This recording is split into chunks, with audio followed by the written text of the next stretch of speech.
चोरा कोईला चालाण संप्रति एक सामाजिक व्याधि परी चारिआडे व्यापी सारी चलंता रेलरू कोईला काढ़ा बस्तार पैकिंग करी साइकेल एवं बाइक जोगे अन्यत्र महजूद करने पिकअप भ्यान हो अथवा बड़ गाड़ी में अन्यत्र चालाण करने आदि संगठित अपराध चली रोकने नूतन भाव योगदान कर एसपी तरफ जोरदार प्रयास आरंभ होईछि।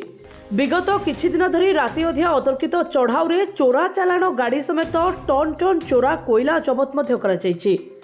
तेबे यार मूल प्रसंग चलंता रेलरू कोईला काढ़ा चोर माने जीवन को बाजी लगई हाई वोल्टेज विद्युत खुंटरे हुको सेटिंग करी रखुछंती एवं रेल इंजिन पास कला परे हुको को खसाई देउछंती जहा फल रे टन टन कोईला तळे पडुछि।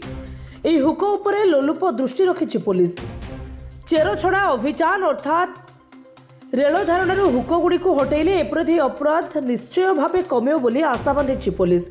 ए मर्मरे एसपी निर्देश क्रमे तिहिडी एवं पीरहाट पुलिस निज निज इलाकारु विपुल परिमाण सरंजाम उद्धार करिछि।